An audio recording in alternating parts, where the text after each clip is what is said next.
யாரோ ஒருத்தர் எதையோ உளறிக்கிட்டு நான் ஸ்பிரிச்சுவல் குரு அப்படின்ட்டு கண்டதெல்லாம் பேசிக்கிட்டு இருந்தா உடனே நீங்களும் ஒத்துக்கிட்டு பெட்ஷீட் எல்லாம் எடுத்துக்கிட்டு அப்படியே ஒரு 100 பேரெல்லாம் போய் உட்காந்து முன்னாடி கண்ணை முடிக்கி வைக்கலாம். என்னங்க, உண்மையான குருன்றவரை நீங்க தேடி போவேன், அவரே உங்களை தேடி வருவார். உங்களோட மீட்டிங் தானா நடக்கும். இப்படி டிவியில அட்வர்டைஸ்மெண்ட் கொடுத்துக்கிட்டு மைக்கெல்லாம் இப்படி வச்சுக்கிட்டு நான் உங்களுக்கு மெடிடேஷன் சொல்லித்தரேன், அது சொல்லித்தரேன், இப்படி எல்லாம். ஃபோர்மோஸ்ட் திங் என்னன்னா, உண்மையான குரு தன்னை வெளிப்படுத்திக்கவே மாட்டார். என்னங்க நீங்க அவ்வளவு காஞ்சி போய் கிடக்குறீங்க தியானம் பண்றதுக்கு? ஃபர்ஸ்ட் உங்களுக்கு நான் ஒன்னு சொல்றேன், மெடிடேஷன் தியானம் அதுதான் உலகத்திலேயே ஈஸியான விஷயம். உலகத்துல இருக்கிற எல்லா மதங்களும் போதிக்கிறது கடவுள் உங்களுக்குள்ள இருக்கான்றது தான். உலகத்திலே ஈஸியான விஷயம் அப்படின்னா நம்ம ஈகோ தன்னால ஒத்துக்குமா? அதுக்கு நீங்க கஷ்டப்படணும், அதுக்கு இது பண்ணணும், உருளணும், பொருளணும், அப்படி அப்படி மந்திரம் சொல்லணும், இதுதான் அப்படின்னு உங்க மனசு சொல்றதுதான் எல்லாம்.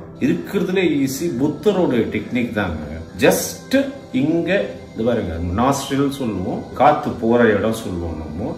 அதுல உங்க நினைப்பை வைங்க. நீங்க மூச்சு இழுக்கிறது மூச்சு விடுறதெல்லாம் பத்தி கவலைப்படாதீங்க, அது தன்னால நடக்கும். நடுவுல வேற ஏதாவது நினைப்பு வந்தாலும் அதை அவாய்ட் பண்றதுக்கெல்லாம் முயற்சி பண்ணாதீங்க. அது பாட்டுக்கு வரும், கொஞ்ச நேரம் இருக்கும், அதுவே போயிடும். அப்புறம் மனசை நீங்களே திருப்பி இங்க கொண்டுருங்க. இதே தான் நீங்க பண்ணணும். காலங்கள் போக போக தன்னால மத்த தாட் எல்லாம் நிக்க ஆரம்பிச்சிடும். இவ்வளவுதாங்க. புத்தர் இததான் சொல்றாரு, தானா நடக்கும். நீங்க இப்போ நீச்சல் குளத்துல குதிச்சா மாதிரிதான், அருவியில குதிச்சா மாதிரிதான். நீங்க ஸ்விம்மிங் பண்ணிக்கிட்டே இருந்தா ஒரு நாள் ஸ்விம்மிங் தன்னால வந்துரும். ஒன்னு சொல்லிக்கிறேன், இத மாற்று கருத்து உலகத்துல இருக்க யாராவது எனக்கு சொல்லுங்க அப்படின்னா நான் ஒத்துக்கிறேன். இதுக்கு மாற்று கருத்தே கிடையாது.